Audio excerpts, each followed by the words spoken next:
Hey guys, it's Jess and I'm excited to share today's video with you featuring Trinity Stamps. I'm going to be creating a spring sort of card with this super cute stamp set called Sleepy Hollow. This one kind of had more of a fall and winter sort of feel to me. It's got like all the pillows and blankets, kind of like a camp out or something like that. Then it's also got like the little hat here, which could just be like a nightcap, but also could be used for cold weather. And then it's got, like the little hollowed out tree and all of that. It has the fall sort of leaves here. But what I was thinking is that I would use this more for a spring card instead, since it's finally getting a little bit warmer now. And I don't know about you, but I can't wait for the warmer weather. So I'm going to use this super cute little deer here, and I'm going to try to keep the colors light and cheerful to really pull in that spring vibe. Let's see if I can pull it off.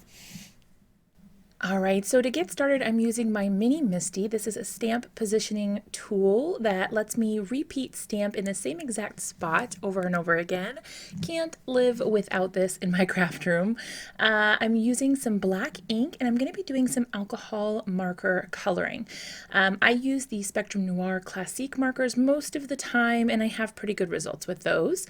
So that's what I'll be using for today's video. You can see that I stamped out the little tree hollow and the super cute little deer image that we talked about, and now I'm going to be going in with the leaf images and the grass as well. So I put these all on a small acrylic block, and I'm just using a scrap piece of white cardstock to stamp all of those out. It really doesn't matter where they are so long as they have enough room to be die cut. I am going to be using the coordinating die set for this stamp set and cutting out all of those images. I'm going to be doing some coloring here. I'm using some brown colors. I'm using, I believe, GB1, GB3, EB3, and EB5. Now, I only colored a portion of this because I didn't feel like you needed to watch me do the whole thing because I'm doing the exact same thing the whole time. But basically what I've done here is I have gone in with my lightest color, then I sort of scribble over those lines in the bark with my medium color, and then I'm going to go over top of that with the next color, just making it a slightly smaller impact or area covered, and then with the darkest color. So I just keep going from lightest to darkest. And I find that with this particular alcohol marker set, this technique works the best for me, but totally do whatever you're comfortable with. When I color with Copic markers, I do the opposite. So I start with my darkest color first and then work my way to the lightest, but totally, it depends on the marker and the person, so do what works for you. All right, so you can see I'm just going in with the darker, progressively darker color, and that kind of adds a little bit of, I don't know, depth to it. It's not fancy. It doesn't take long, but I think it looks nice in the end. And then I'm going to go ahead and color the deer as well. So I decided to do all of my coloring at once and then go ahead and do the die cutting separately after the fact, just so that I didn't have to like get the tools out and then put them away and then get them back out and put them away. I'm a little bit lazy, so the less work I have to do with rearranging my desk space, the better. So I'm going to go ahead and color this up. For this one, I'm using TN1, TN3, and TN5. And then I think I actually went back in with maybe EB3, or EB. No, actually, I'm lying. I used TN9 for the hooves. I wanted to keep it in the same color family there. But again, I did the same sort of technique. I started with my lightest color, went in with my medium color, and then went in with my darkest color. This is basically how I do all of my coloring with the Classique markers. Once I finished that, I did actually grab some little pink, a pink marker and a green marker to color in the little flower bits. And I also used a gel pen to add a little bit of white to the backside of the deer, just to make it look like it had the cute little white spots, like a little fawn. So I'm going to go ahead and color in the green leaf images as well. And then once we're done with that, we'll go ahead and die cut everything and start to assemble the card.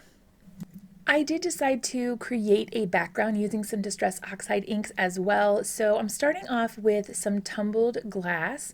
I start with my lightest color, blend all the way down to where I want it to kind of fade out.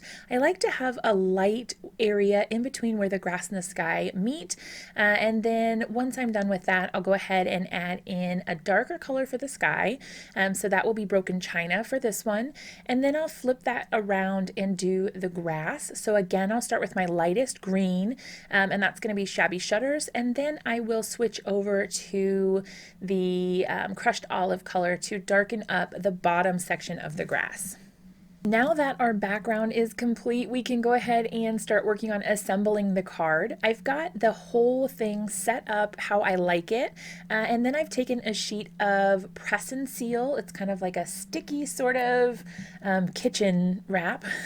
I learned this from Jennifer McGuire, and it is like seriously the most useful technique or trick ever for when you want to layer on a bunch of stuff and you need it to look, or you want it to look, the same way as when you first sort of started. So you can see that I started putting glue on the tree, and I got that glued down. I like that you can work in sections with this. You don't have to glue everything down at the same time, and you can remove those top layer and pieces, the top layer pieces, and it will still stay in place. Then I realized, oh wait, this is going to look a little weird because I didn't color the inside of the tree at all. Since it doesn't have a cutout in the middle, you can't see the background. So I decided to make it that whole hollow thing, and I used some cool gray colors from the Classique line of markers, and I'm just adding a little bit of kind of like a swirly circle sort of thing, thicker on one side and a thinner on the other side. And I think that this works really well for kind of making it look like there's a depth to the opening, like it goes back, but I didn't want it to be too dark, just because I wanted to keep the card really light and fresh for that spring vibe.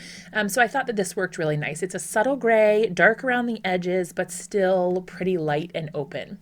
Let me know what you guys think about it. Does it work for this card? Do you like the way that that kind of turned out?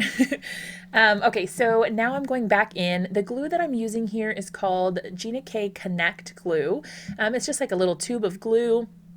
I love this thing. I use this one in my little Lawn Fawn glue tube a lot, and I really like the format of it, that it's in a little pen like this. For me, it's really convenient, and it's nice and easy to hold it, and the glue comes out really nicely, so that's really nice for me.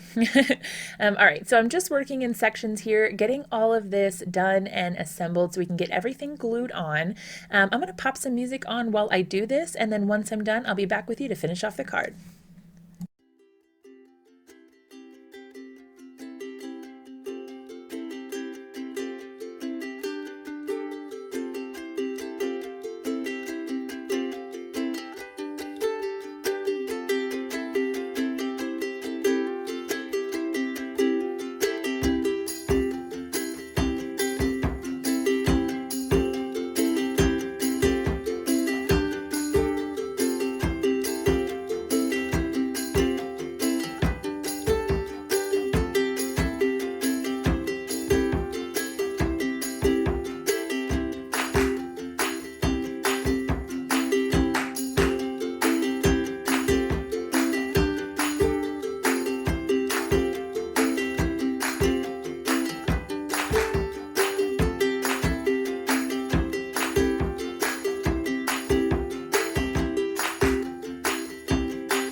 All right, so now that we've got all of the leaves glued down and in place where we want them, and the card is attached to a white A2 size card base, I'm ready to add in some final details. So I took 2 different green markers.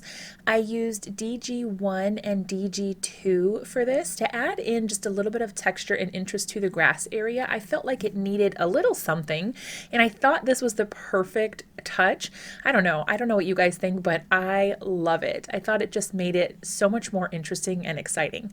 Then I decided that the deer looked a little odd, just kind of floating on the trunk there of the tree, and so I added in a little bit of brown to give it sort of a shadow effect, and I think that this helped make it look more like she was laying on it than like just sort of floating in front of it.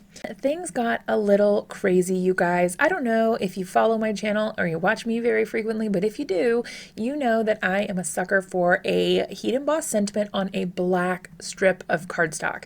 Today, I'm getting crazy. I'm doing some white heat embossing on a pink strip of cardstock.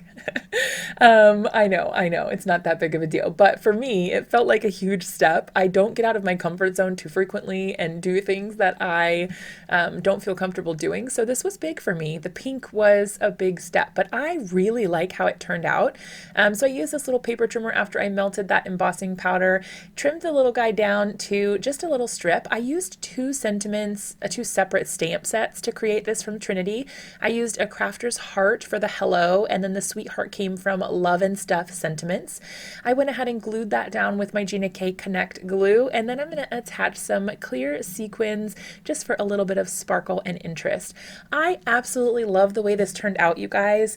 I think that it really captured that whole fresh spring vibe, and I hope that you love it too. Let me know down in the comments what you think. If you love it, if you don't like it, hey, that's okay too.